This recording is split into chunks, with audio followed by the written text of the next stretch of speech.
but and you practice every day. You know, you touch the guitar every day, playing every day. Yeah. Yeah, I mean every day. Yeah. You know, I didn't practice yesterday. You were traveling. But yeah, I mean, every normal day, especially if I'm home, I'll put in maybe 4 hours. You know, it's but it seems a lot. But you know, if you think of somebody who works in an office, they sit there a lot longer than that. You know, sharpening pencils, or I don't know, they must be doing something. You know, so 4 hours goes by really quickly if you kind of divide it up into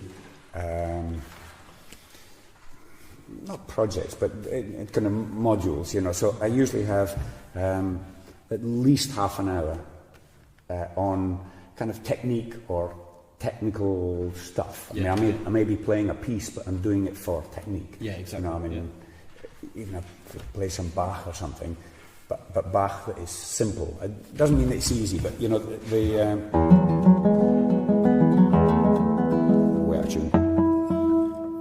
but something like that. Although it's a difficult piece when you put it all together, but note by note, it's not actually very hard. So I use sometimes things like that. But most of the time, I do.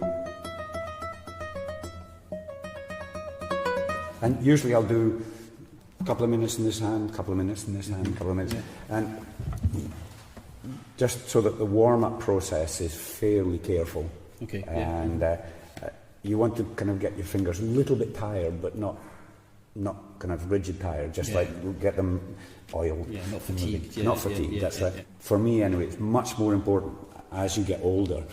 You know, when you're a young kid and it's summer and things, you pick up the guitar, it doesn't really matter what you do, your fingers will do fine. But as you get older, you want to look after things a lot more. And really, I'm lucky, I haven't had any injuries. And so I do take care to not go suddenly into a deep, difficult launch into something. So that might take half an hour, and if I'm kind of inspired, I might do it longer. And if I'm playing pieces that have got lots of scales, then maybe I'll do quite a lot of scale work. And usually the way I do it is divide it into little bits. You know, full scales, that's fine, but that's actually a whole lot of problems all stuck together. So if you're going to do G major, it would be better just to do this.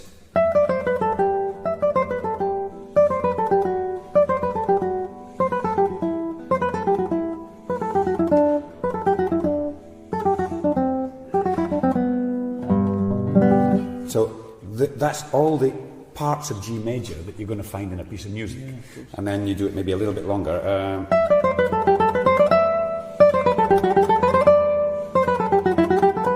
Never faster than is comfortable. You know, if you start and you go, all you've done is put bad information into your body. You better rub that one out. You know, so every time you mess up, you've actually given your body bad information, and every time you do it well, you've given your body good information. So, you know, the more times you do it well, the better it's going to be the next time. You know, you repeat it on purpose. You know, repetition is vital, but good repetition. You know? That's why in France, rehearsal, they call it repetition. I mean, it's just normal. So then you've got a few things like, for example, apoyando, rest stroke, free stroke, or starting with index. Starting with M. You know, because sometimes in a piece of music you have no choice. I prefer scales that go 2 by 2, 1 2 1 2 1 2 1. I prefer to start with I. That's more comfortable for me. But sometimes you can't, so you have to do.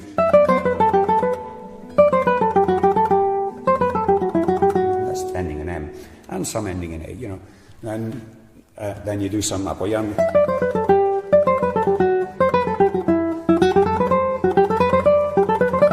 Just kind of, so if you make your technique modular, that is, I need this. I need you've got your big piece of music, and then goes, and it's a scale of G major, but starting on the F and finishing on the D. Got it? Yeah. Right. You know, you have the. It's a bit like, I don't know if you've been watching Wimbledon. You know? Yeah, a little bit. Well, Nadal doesn't practice by playing. He practices 1,000 his 1,000 there. So when the ball goes that, he knows he's going to hit it. Yeah. Stroke number 27. Because he's got it in his body, but he doesn't have to invent it then. Yeah, so if you've got that in your body, then when it comes, you don't have to teach yourself to do it. You know? I should really, it's like your technique. This is not to do with music. The technique is made up of a whole lot of little building blocks. And if one is missing, the next line is going to be wonky. Yeah. And then the third line is going to crumble. So if one of the basic building blocks doesn't work, then you've got to make it work. So say we go to the left hand. If you're,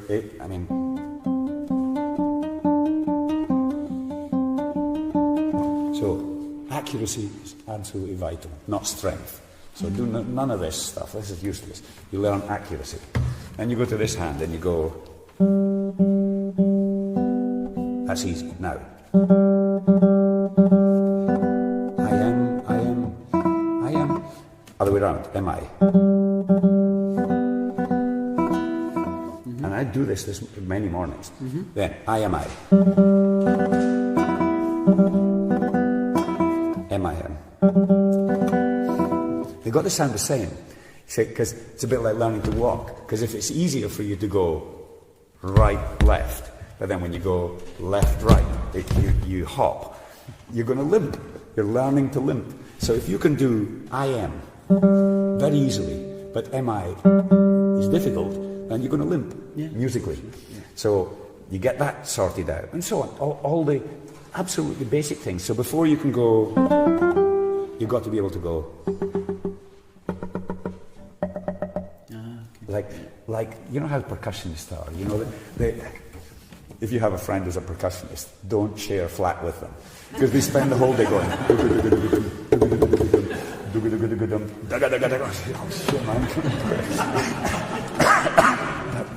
Boy, are they exact when they go and they're really tight. Yeah. Because that's all they need to do. They sit there for 20 minutes and the conductor goes, and they go, and they do it. Well, we have to do basically the same, like short elements of dagadam. Let's say, okay, something like that. Yeah. By the time someone has finished the first bar, I don't know if they're good or not. Yeah. I mean, it sounds terrible to say that, and it's not because whether they hit the notes or not, it's how well did you do the... or the quality of is vital. Yeah. If that is kind of like not very clean or something, the techniques they're struggling with something. Yeah. So if I'm struggling with something like that, go right down to the very basic line of building blocks and try and fix it. Okay. Every day. Yeah.